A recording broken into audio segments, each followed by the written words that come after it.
est équivalente à la dimension d'une carte postale. Ma vie repose donc sur ces 4 petites surfaces. Voilà pourquoi je dois choisir mes pneus avec attention et en surveiller régulièrement l'état et le gonflage. Je choisis des pneus de qualité, je surveille très régulièrement leur état et leur gonflage. Bonne réponse, A et B.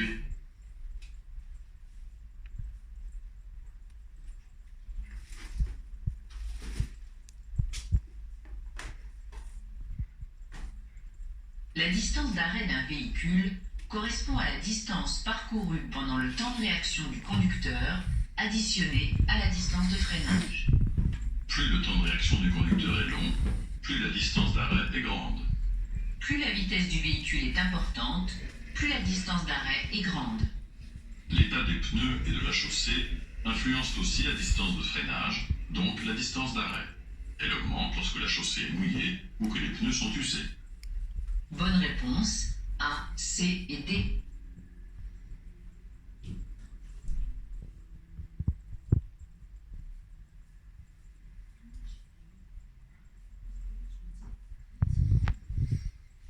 Ce véhicule utilise des feux clignotants jaunes.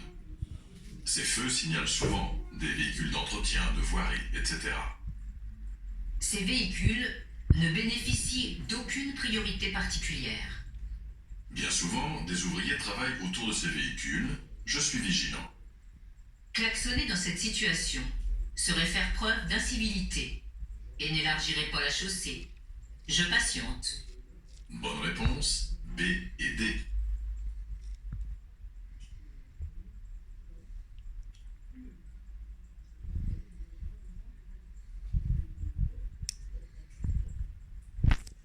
C'est quoi exactement le CO2?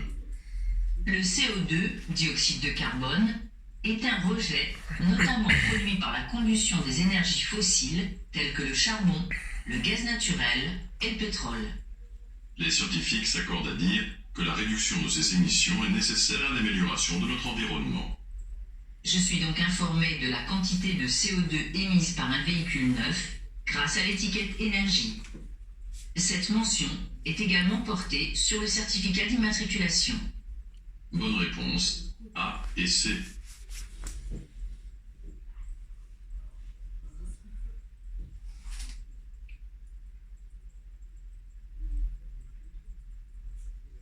Ce témoin signale qu'une ceinture n'est pas attachée. Je dois installer les enfants en règle générale à l'arrière avec les sièges homologués. Je suis responsable financièrement et pénalement des passagers mineurs que je transporte. Même si je ne suis pas responsable des passagers majeurs, je vérifie avant de partir qu'ils ont bien attaché leur ceinture.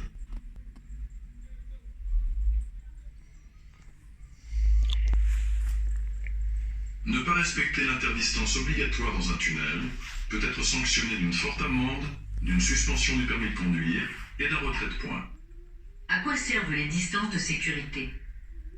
La distance de sécurité est la distance minimale à conserver avec le véhicule qui nous précède pour éviter une collision si celui-ci freine brusquement.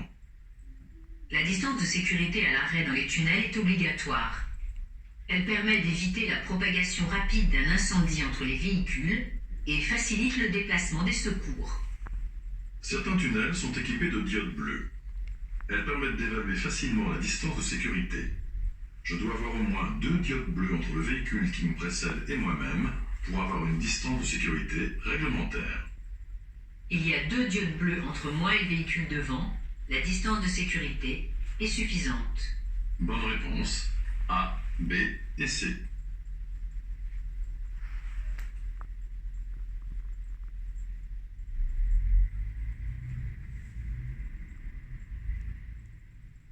Ce panneau signifie fin de zone 30.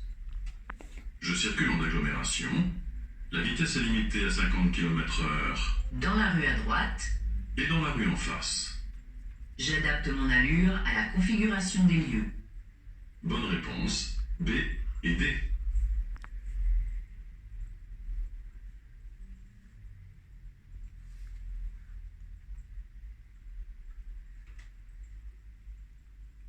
Ce panneau signale qu'une voie supplémentaire va s'ouvrir à droite.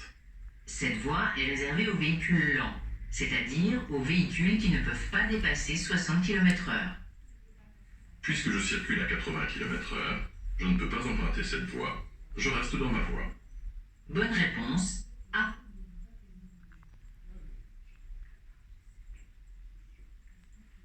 Et le début du freinage. Pendant ce temps, le conducteur n'agit pas encore sur le frein. Le véhicule continue donc à la même vitesse. À 130 km/h, le véhicule parcourt environ 39 mètres pendant ce temps de réaction. Bonne réponse. A et C.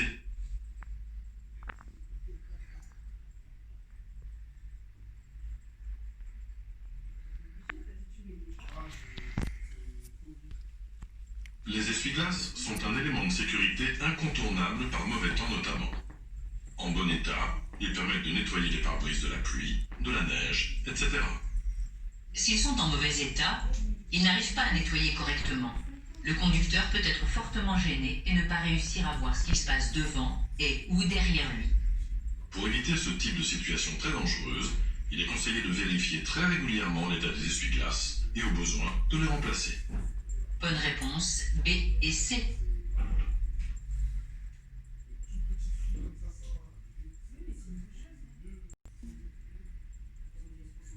Pour conduire en sécurité, je dois être en pleine possession de mes moyens, tant au niveau physique que mental. Si mes capacités physiques diminuent, vision, oui, temps de réaction par exemple, je suis moins apte à conduire. Mes capacités mentales vont également influencer mon jugement et altérer ou pas mes prises de décision. Bonne réponse A et C. Avec le sol, la moindre altération du sol peut très rapidement entraîner une perte d'adhérence du de haut. Par exemple, lorsque la chaussée est humide, dans un virage et sur les marquages au sol, les motards ont un grand risque de chute. Les rails des passages à niveau et des tramways sont aussi dangereux pour cette catégorie d'usagers. Il convient donc aux abords de rails et sur route humide, en présence de deux roues motorisées ou non, de maintenir une distance de sécurité suffisante et d'adapter l'allure. Bonne réponse, A et C. D'une amende et d'un retrait de points sur son permis. Toutes les études scientifiques démontrent le lien entre le fait de téléphoner et l'accroissement du risque. Ce risque existe même lorsque le conducteur utilise un kit main libre. Le risque d'accident est ainsi augmenté lors de la communication. Le regard se focalise sur le devant de la route. En ville notamment, le conducteur qui téléphone fait moins attention aux différents signaux et aux piétons.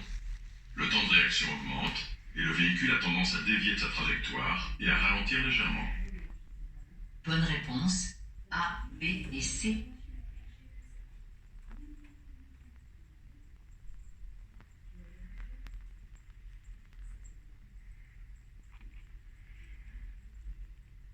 Bien préparer son trajet permet de diminuer le stress et les prises de risque. Il faut se renseigner sur les conditions météo, le trafic, prévoir des pauses, repérer les endroits où l'on peut s'arrêter, ne pas prévoir d'heure précise d'arrivée. La conduite est ainsi plus souple. Bonne réponse A, B et C.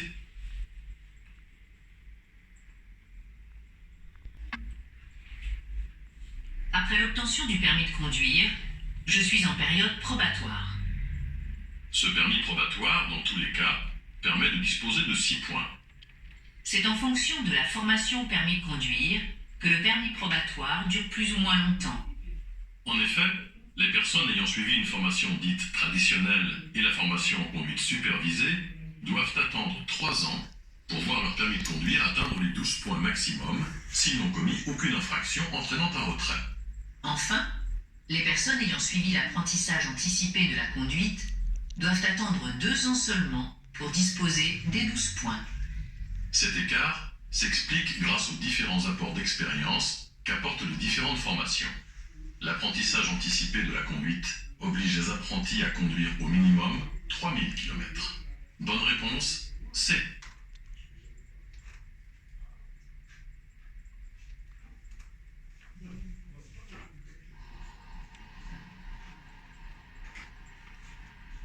En panne sur une bande d'arrêt d'urgence, j'actionne les feux de détresse pour signaler mon véhicule aux autres usagers.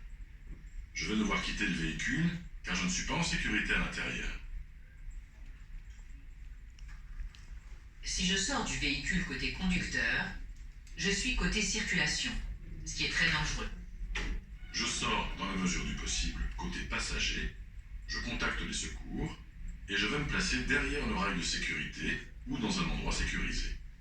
Si je ne suis pas seul, je demande à mes passagers de procéder de la même manière. Bonne réponse. C. Ou sur autoroute. L'aire de repos autoroutière fait partie intégrante du réseau autoroutier. Je vais accéder à la chaussée principale de l'autoroute par une bretelle d'accès, suivie d'une voie d'insertion, pour me replacer en sécurité. Une aire de repos sur route est signalée ainsi. Bonne réponse. B et D.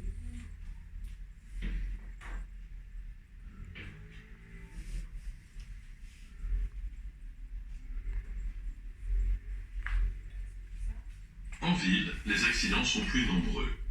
Des usagers très divers se côtoient, piétons, deux roues, automobilistes, etc. En race campagne, les accidents sont moins nombreux qu'en agglomération. Toutefois, en race campagne, la gravité des accidents est plus importante. Le nombre d'accidents mortels est donc plus élevé qu'en milieu urbain. Bonne réponse. B.